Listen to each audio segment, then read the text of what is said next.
The Pepsodent Show, presenting A Date with Judy.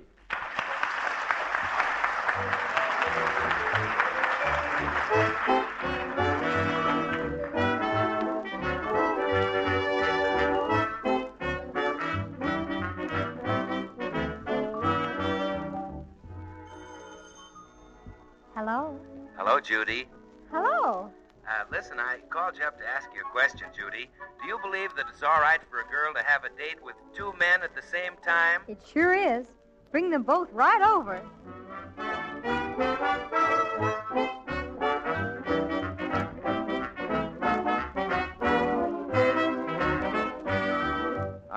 We've got a date with Judy, chaperoned by Pepsodent. You know, one of the most charming characteristics of Judy is that honest, bewitching smile of hers.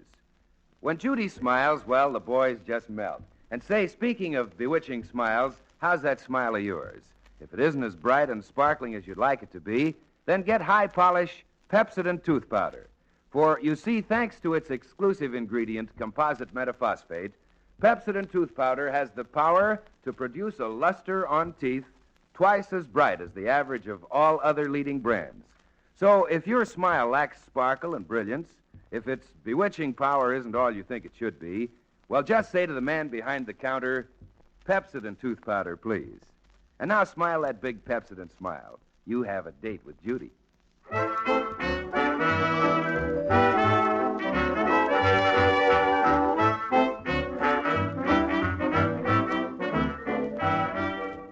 No, that's not a whirlwind headed down Elm Street toward the Foster home. It's Judy. And at the moment, she's pretty excited about something. Mother, where are you? I'm right here, dear, as usual. I don't travel much. Mother, we've got to do something about the house. Right away. About the house? What's wrong with the house? I mean the furniture and the rugs. Why? They look all right to me. Let me see now. We'll move back the furniture, maybe take the sofa down to the basement. And, of course, we'll have to take up all the rugs. Whatever for? Well, for dancing, naturally. What did you think? Oh, I've given up thinking. About the orchestra. We can be there in the corner by the piano. Now about food. Or do you think it'd be simpler just to call in the caterer? Oh, much simpler just to call in the caterer. For what? What would you say to lobster a la Newburgh, shrimp aspic, hors d'oeuvres, French pastry, and punch? Well, I don't know what else is going on here, but I do know this. I'm getting hungry. And what do you think I ought to wear? If I could only fix my chartreuse evening gown so that it'd stay up strapless and still stay up. Oh, Mother, I'm so bored with straps. Judy, I hate to barge into your boredom like this, but would you mind telling me what goes on here? Oh, it's all too simple, Mother. Not for me, it isn't. Oh, Mother, it's for the party.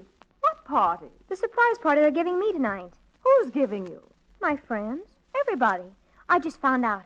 I was sitting in a booth at Scully's drugstore having a super-duper. Oh, now we're getting someplace. Well, you keep interrupting me. I was sitting in a booth, and I heard them talking in the next booth. Heard who talking? Eleanor and some of the other girls. And I overheard they were giving me this surprise party tonight. Judy, I'm just a mother, and I don't know very much. But if your friends came here tonight and found French pastries and a caterer and an orchestra, wouldn't they suspect that the news about the surprise party had leaked out a little? Well, you could just say that... Well, you could say that you and Father felt like dancing a little. And, like eating 50 French pastries? Oh, Mother, that's ridiculous. Well, it seems to me if they find you in a strapless evening gown with orchestras and shrimp aspic all over the place, they'd think their surprise party wasn't surprising you very much. Mother, do you or do you not intend to cooperate? On account there isn't very much time to get everything done. Well, I'll cooperate to the extent of sandwiches and lemonade. All right, Mother.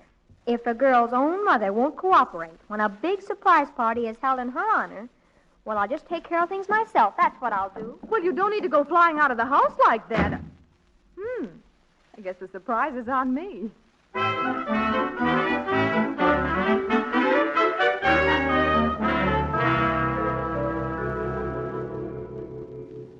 But, Judy, I don't feel like being dragged all the way downtown. Oh, I'm not dragging you, Randolph. I'm merely asking you to accompany me.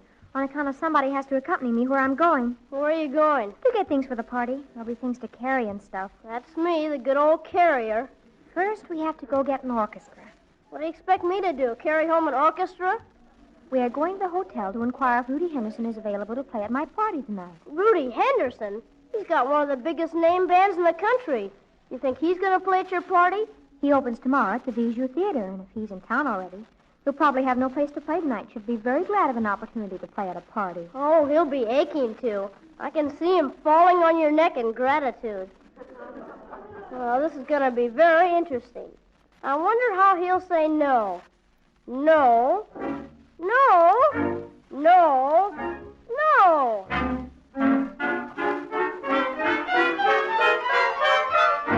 No. You cannot see Mr. Henderson. But this is very important. Vital. I'm Mr. Henderson's secretary. You can confide in me. Any number of young girls who wish to see Mr. Henderson do. This is purely a matter of business. It's about a job for Mr. Henderson. What's going on out here? Oh, Mr. Henderson. Yes? You are Mr. Henderson. I knew you right away from your pictures. Yes, well, what can I do for you? Oh, Mr. Henderson, this is about a job. My friends are giving me a surprise party this evening, and I would like to hire you and your orchestra to play. A surprise party? On you? Yes. The name is Judy Foster, 715 Elm Street. Would you have your secretary take that down? I'd be glad to. However, perhaps it would be wise to discuss price at this time. Oh, yes, price. Well, what would it be? Well, my usual price is $7.50 an evening. $7.50? Gee, that's going to be kind of hard to scrape up. I could manage about $5, though. Miss Foster, this may be something of a shock. When I said $7.50, I was referring to $750. Wow. $750, Mr. Henderson? That's it. Well, I guess I won't be able to scrape that much up. Even if you came down to a mere $500, you wouldn't be able to scrape it up. Well, thank you very much, Mr. Henderson. It was nice talking to you. Well, I guess I'll be going. Well, goodbye.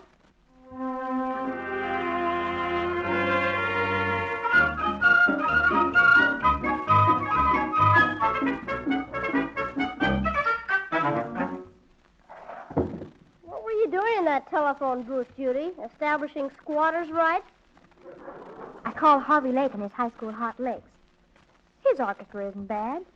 As a matter of fact, it's as good as a big band.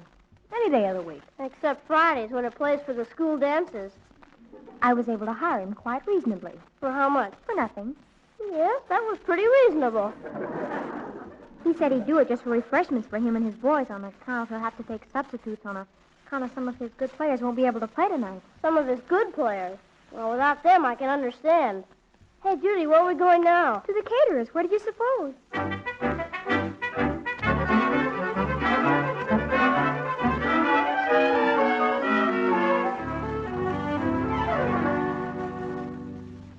There'll be about 50 people, Mr. Newman. Now with lobster a la Newburgh, shrimp aspic, French pastry and punch, how much will that be, Mr. Newman? Offhand, about $120. Oh. Well, how much would it be if you left out the punch? Maybe $100. Oh. Well, how much if you left out the shrimp aspic? Oh, say $75.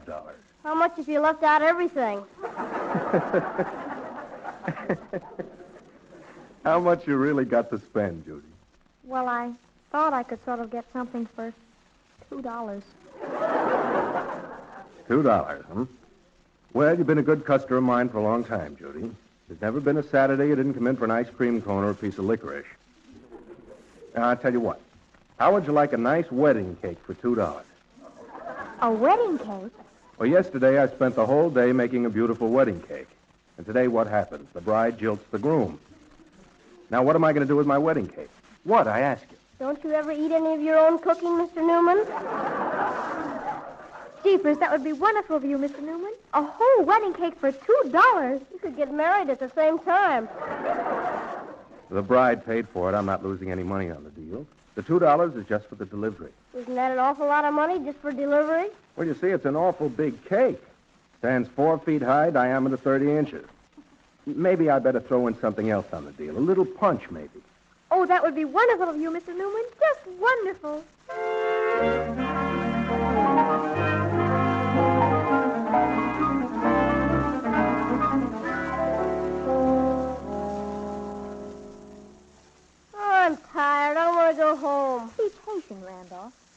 Now, there's nothing else to do now but get a butler. A butler? Well, with an orchestra and a 4-feet wedding cake and all, the least we could do is have a butler. How would it look with an orchestra and a 4-feet wedding cake having Mother serve? All right, I guess. It would be disgusting. I wonder where I can get a butler, Randolph. I don't know any butlers. I just run around with the hoi polloi. If we could only get somebody like Mr. Van Twine. The guy who used to play butler parts in the old stock company? He was such a wonderful butler. Randolph! Why couldn't we get him? Mr. Van Twine, I mean. Are you bad? He's an actor, not a butler. He might be very glad of the chance to play a butler tonight at my party.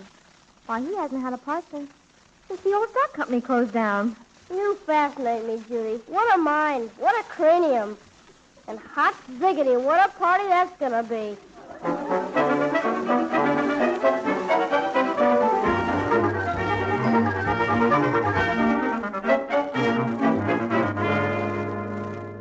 So that's why I came to you, Mr. Van Twine.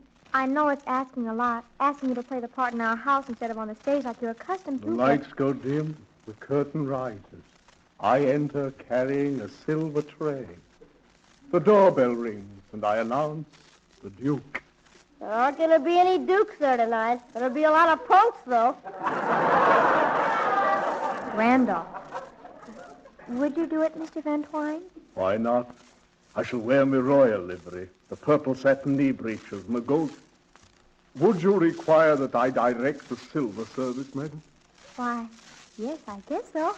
Very good, madam. Oh, well, guess it's all arranged then. Very good, madam. Yes, isn't it? There's just one thing more, my lady, if I may have the privilege of speaking my mind. Oh, sure, go right ahead. Would madam be good enough to address me as Jarvis? I was Jarvis in Alone at Last, which ran 4 weeks at the Bijou on popular demand. Okie dokie, Jarvis. Unless madam would prefer Simpson. I was Simpson in The Countess Laughs. However, that ran only 2 weeks. Oh, well, then I guess I'll take Jarvis. Very good, madam. Yes, isn't it? Well, thank you very much. I guess I'll be running along now. I'll be seeing you this evening. So long, Jarvis.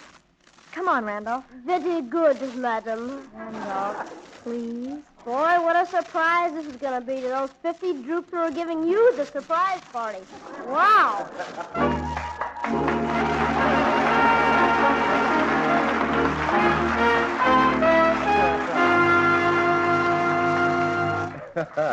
Well, it begins to look as though Judy's surprise party is going to be really super. And if Judy has her way, it'll be the most elegant surprise party the town ever heard of. We'll hear more about that in just a minute, but right now, I'd like to tell you about a surprising friend of mine who conducts one of those early morning cheer-up programs. He's one of those characters who sounds like this when he goes on the air. Hello there, folks. Now's the time to greet each new day with a smile, a great big, jolly, friendly grin that reaches from ear to ear. Smile, folks. But smile. wouldn't his listeners be surprised if he said what he really thought? Smile my eye. Teeth like mine, I'll just keep my great, big, jolly mouth shut. So, you see, you never know. But the most surprising thing is that this jolly fella doesn't know that you have to do more than just talk about smiling. You have to do something about it. You have to make a smile register by making it sparkle and shine. You've got to polish up those dingy teeth. And that's just where Pepsodent High Polish Tooth Powder can help you. Pepsodent, and only Pepsodent, contains composite metaphosphate, the remarkably safe, effective polishing ingredient. Developed by Pepsodent, patented by Pepsodent. And scientific tests show it has the power to produce a luster on teeth twice as bright as the average of all other leading brands. That's why Pepsodent can do things for you that no other tooth powder can. So get a package of Pepsodent tooth powder tonight.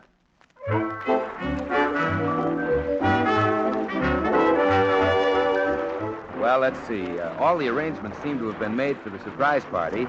Now an enthusiastic Judy rushes home, followed by a haggard Randolph. Mother. Oh, it's all arranged. Everything. It's all perfectly marvelous. What is? Everything for the party tonight. We've got an orchestra and a wedding cake and a butler. Oh, isn't it all too thrilling? Much too thrilling. What did you say, Judy? A what? A butler? Yes, Jarvis.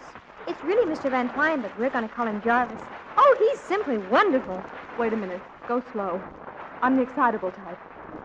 I haven't got a heart condition. That is not yet. But I may get one any minute. Now, have I got this straight? You've got a butler, and did you say something about a wedding cake? Yes, Mr. Newman got stuck with one, and we're getting it for $2. We've also got Harvey Lane and his Hungry Six.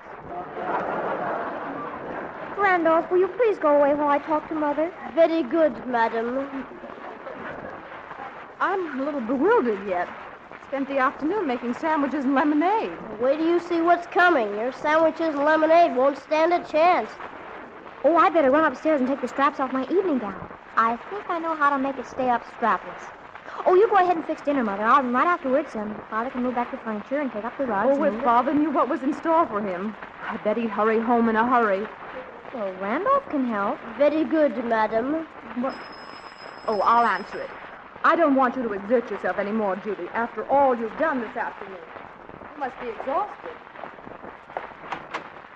Good heavens! What's this? That's Jarvis.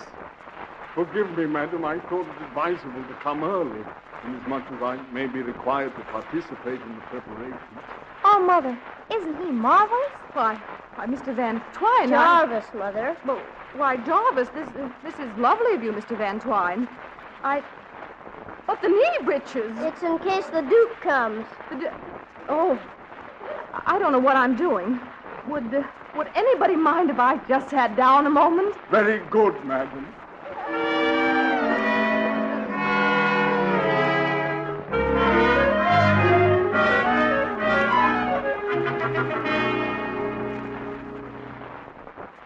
Hey, Mother, I think I hear Father coming up the front steps. Well, stay where you are, Master Randolph. I shall announce him. Very good, Jarvis. Good evening, sir. May I have your name, sir? What? Your name, sir. My name is Melvin Foster. What goes... Mr. Melvin Foster. Hey, what in blazes is this? Our butler, dear. Our what? Our butler. Did you say our butler? Yes, I said our butler. Startling, isn't it? Startling? Startling isn't the word. What's going on in this house? Judy's crowd is giving her a surprise party tonight. A surprise party? Yes. Surprise, isn't it? So now we've got a butler and an orchestra. Oh, that's the back door. Mr. Van Twine, Jarvis, I wonder if you'd mind answering. All of us are a little too weak to make it to the kitchen. Madam, I'm seldom required to answer the back door. In the purple livery, I seldom answer the back door. Only in the crushed camellia did I ever answer the back. Well, just suppose you imagine this is the crushed camellia. All of us are imagining so much this evening, we might... Very good, madam. Did he say very good, madam? Yes, dear. You weren't imagining it. I never in all my life heard of anything like this. I come home after a hard day's work, and what happens? I'm announced. Well, I got there too late to stop it. I suppose we owe all this to that daughter of mine. Well, I don't understand, Judy. Sometimes I think she's She sure is. Yes, she sure is, Randolph. The things that girl gets into. A butler. Isn't he that ham from the old stock company? You might hear him. He has a great deal of professional pride, dear. He takes his role very seriously. It's the cake, madam. Oh, it is. Well, come on, everybody. Let's go look at it. Well, for the love of heaven, who's getting married? Nobody is, but I wish Judy would. That'd be one way of getting her out of the house. Why, Randolph, that isn't a very respectful way to speak of your sister. Well, I wasn't serious. I really like having her around. There's never a dull moment. Dull moment? I should say not. Look at this thing. I'll bet it stands 3 feet high. 4, diameter 30 inches. I'll be switched.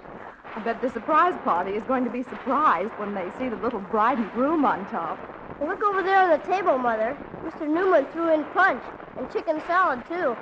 I can't stand anymore. I really can't. It's too much for me. Let's sit down at the dinner table and have our dinner. I need sustenance. I need a good stiff drink. And Randolph, tell your sister if she's able to pull herself away from that strapless evening gown, that we're going to have dinner now. Okay. You also want me to tell Father that after dinner he's going to have to move all the furniture and take up the rugs? Oh, me? I'll be danged if I will.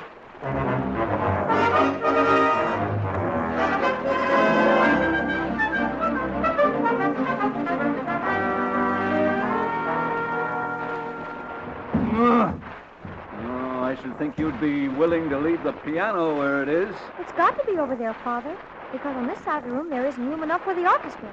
Oh, hurry, Father. Everybody will be coming soon. Should I stand over here against the fireplace when they get here? Or should I sort of drape myself over the piano? I wish you'd sort of drape yourself over my knee. Mr. Randolph Foster. There I am again. Randolph, will you please stop running in and out of the house all the time? You're wearing out my butler. Yeah. Nobody cares about wearing me out. Should I stand over here like this when they come? Or do you think maybe I ought to go upstairs and come down all surprised?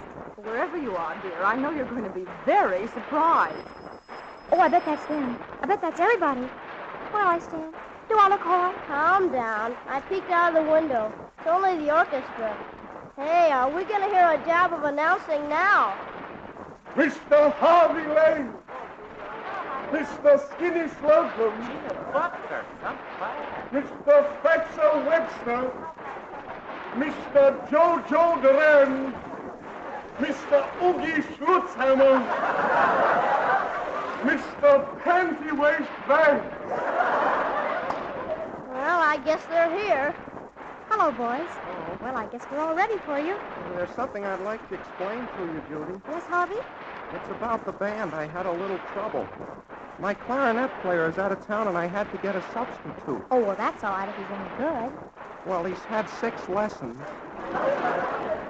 And my piano player, I had a little trouble with him, too. He had a date tonight with the dame he's been trying to date up for months, and he wouldn't break it. But I got another guy who's pretty fair. And about my trumpet player, he fell down and broke a valve. Did he get hurt? No, on his trumpet. Oh. I also have got a new man at the saxophone. He isn't terribly hot, but he's got a brand new saxophone. That's nice. Oogie Schlutzhammer is one of my regular men, though. Oh, that's great. Unfortunately, his sister kicked his drum in yesterday. Well, I guess that about covers everything. Except, I guess I didn't manage to get a violin player at all. Well, anyhow, he'll be good. Well, you have nothing to worry about, Judy. I'll be at the baton. You won't have a thing to worry about. Oh, that's them. Oh, I mean they. That's everybody. Should I run upstairs and come down all surprised, or should I be sitting on the divan? Or should I be leaning sort of languorously against the piano? Mr. Rudy Henderson. Mr. Rudy Henderson? Good evening, Miss Foster. I found that the boys and I could make it after all tonight. Well, gee, that's wonderful, but $750. Oh, forget about the money. As a matter of fact, we need a little practice. Oh. I see. You have a band. Oh, yes, but we'll step down for you, Mr. Henderson. Oh, it'll be fine then. Shall I have my boys come in? How many of them are there? 25. Why? Well, nothing, except if you hold on, you'll hear something very funny. If that butler announces every one of those 25 men... I'll call him off. Mr. Van Twine, Jarvis, I mean, you won't need to bother announcing the members of the orchestra. Very good. Oh, Mr. Henderson, I guess I ought to introduce my parents or something. This is my mother, Mrs. Foster. How do you do? How do you do? And this is my father, Mr. Foster. How do you do? How do you do? Oh, isn't it wonderful? Wasn't it marvelous of Mr. Henderson to come? Oh, everything's so wonderful. We have a butler and a cake and chicken salad and everything.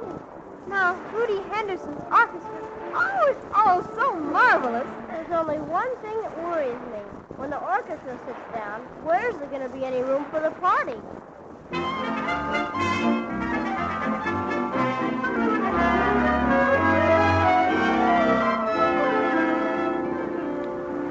it's getting late. I wonder why they don't come. Mother and Father are having fun. Yes. They've danced 3 dances together, haven't they? Gee, it's awful late. I wonder why they don't come. Oh, everything looks wonderful, doesn't it, Randolph? Mr. Van Twinen. Should Should I sit on the divan or should I kind of drape myself around the piano? Oh, I'll answer it. Hold it a second, boys. Maybe they've been held up or something. I thought this was a surprise party. Hello? Hello, who is this? Gloria? Oh, Gloria, I don't have any time to listen to any news right now. What? What did you say, Gloria? They're giving who a surprise party tonight? Ruth! Oh, but they can't be, Gloria. I was sitting in the drugstore and I heard them say they were giving this party for the cutest girl in town. And... Oh, Gloria. This surprise party is full of more surprises than anything I ever heard of.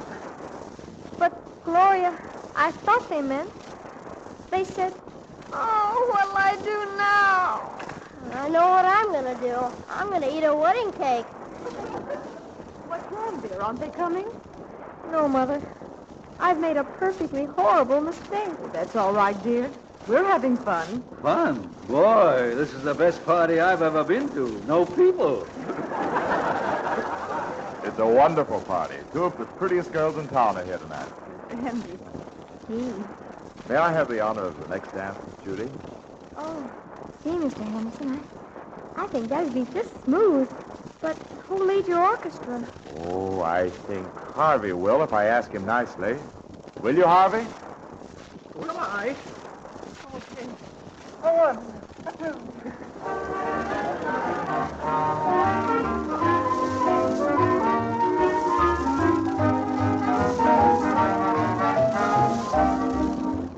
Oh, Mr. Henderson, you dance so much better than any of those icky boys who might have come. You know, I'm glad it turned out this way. Mr. Van Twine, Jarvis, Yes, milady? we're not at home to anyone. Very good, ma'am.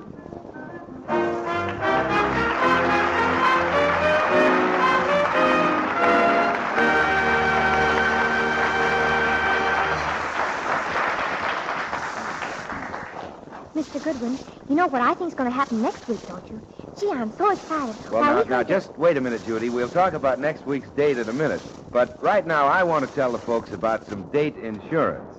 You know, ladies and gentlemen, the best insurance against a spoiled evening is to gargle for a few seconds with Pepsodent Antiseptic before you go out. It's your breath insurance because it makes your breath cleaner and sweeter. It gives, as a matter of fact, 3 times the safe breath protection because even when it's diluted with 2 parts of water, it's still an effective antiseptic. And incidentally, a real money saver because it goes 3 times as far. So before you go out this evening, stop a minute and think, is my breath sweet and fresh and clean? Will it stay fresh?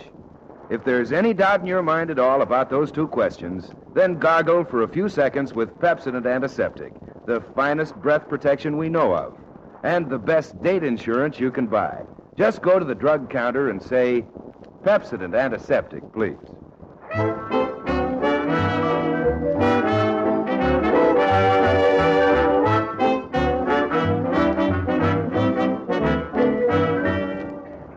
Well, good night, Judy. Good night. Judy. Yes? What are you doing next Tuesday night? Why, nothing. Then, how about a date? Oh, I think that would be positively priceless.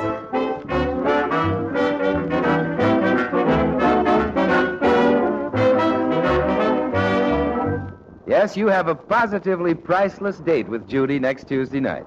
A Date with Judy, with Ann Gillis, Paul McGrath, and Dix Davis, is written by Eileen Leslie and Jerry Schwartz. Music is directed by Wilbur Hatch. See you on Judy's front porch next Tuesday night. Bill Goodwin speaking for Pepsodent. This is the National Broadcasting Company.